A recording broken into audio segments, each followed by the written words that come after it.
Hello, everyone. My name is Roopa Sunku, and I bring to you another episode of Mentor Loop. And today's topic is, who are your board of directors? You might be wondering, what does that term mean, board of directors?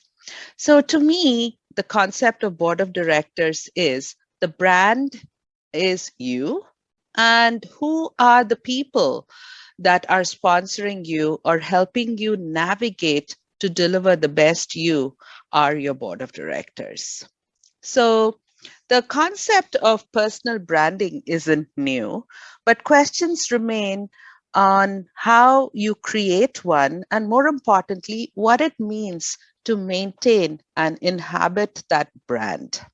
So it's important to understand both what your personal branding means and what it means to inhabit the brand, and establish this through the social media platforms, creating a mission statement of your personal brand, building a board of directors for that brand, becoming familiar with the basics of reputation management, and then creating an ongoing brand maintenance. All of this can be attained to keep that authentic you and the brand you sustained through all your phases of career and life at large. So you need your board of directors. So an interesting perspective from Priscilla Clayman, who says, a group of people you consult regularly to get advice and get feedback from would be your board of directors. There is no need to hold meetings or inform each person of his or her status as a board member, but you do need to select the right people and stay in touch with them. And that is the important piece of maintaining the board of directors. While it's very useful to cultivate an extensive network of professional contacts, developing strong inner circles, or creating what fulfills you as an individual. But the experiences that you have and the feedback that you get from those experiences lived together is what is beneficial to create that board of directors from you. So another author, Clayman, says the people you choose should have different contributions to add to your thinking, and they are then your board of directors.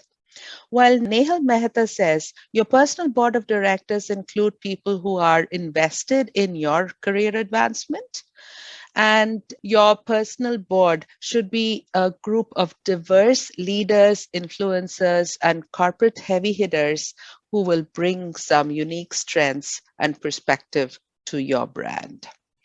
They should be a team of individuals who actually inspire you, challenge you, or motivate you, and make you accountable to make those bold moves and be there representing and inhabiting your brand. Sponsors on your personal board can open plenty of doors and opportunities. In fact, I think of my manager, current manager, as my sponsor. I had a stakeholder relationship with him and a cross business group relationship with him. And he then opened up that partnership to be a position at a different leadership level that I had not envisaged myself being at. And it only happened due to the sponsorship of my manager. So creating your board of directors is for you, giving you those different perspectives. There are different types of people that can get on your board. The first type would be the connectors. These are people who know and have great relationships with just about everybody. So these people love to open doors, make introductions, and help you grow your network.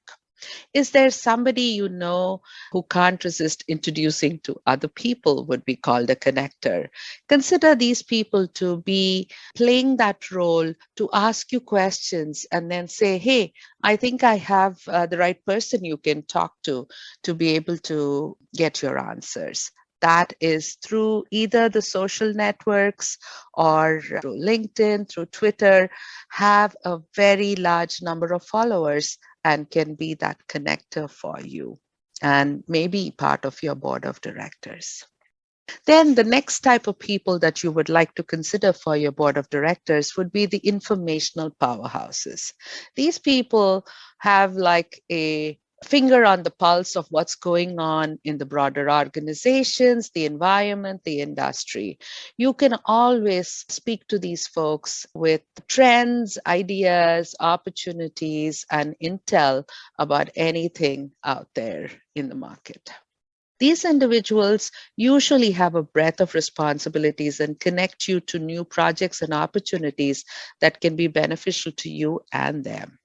It could also be that these are very knowledgeable colleagues, not only external people or leaders, but colleagues who everyone looks up to as the final word in each of those meetings. Those could be your informational powerhouse connectors. And these are very well versed with customer related issues to your product, and they can act as a bridge between cross functional teams and have a very broad base or a span of understanding of the various departments, be it engineering, marketing, or finance. It could also be those people who have a great following and have passion around information gathering and summarizing and creating blogs just as a pay it forward opportunity for themselves. The next type of board of directors that you could consider would be the influencers. These people make things happen. These people have new ideas and initiatives and tap your influence. This type of a board member can elicit agreements and collaborations from teams and can provide heavy hitting support that can guarantee you success with any initiative that you're putting forth. An influencer is someone who has earned the respect of the organization for his or her professionalism, work ethics. They pay attention to amplifying the voice of the team members in meetings, advocating for suggestions, and acting on them. And they are also thought of as people who would back you up with the next time you want to deliver a proposal, a presentation, and support you to add and build your credibility. So these are the influencers. The next set of people that you would want to consider for your board is the mentors. These people support and grow you by providing advice, guidance, and feedback from their experiences. And some of it you may be doing like to like work or similar lines of thinking or working strengths overall. A mentor acts as a sounding board to any decision making, be it career, be it work, or be it project related. They can also help you navigate and give you a different path to some of the challenging situations at work. To enlist a mentor, start identifying them as a role model. I have found this throughout my career looking for mentors. They are people whom you look up to and want to grow into those shoes. And so they inspire me and they're willing to invest in you. It could be the mentor that I have currently who is a woman and plays a very similar role at a much larger hierarchy than I am playing today. So that person works out to be a great mentor for me. You can sometimes pick up mentors in other cross business units or other strengths so that you can cross pollinate your strengths with their strengths to play to any of those challenging situations. So essentially, you need to admire them and set up some touch base meetings and have conversations ready for you to go on actionable solutions and career related questions that can make that conversation build into a relationship and spend some time talking about personal things and not just work alone.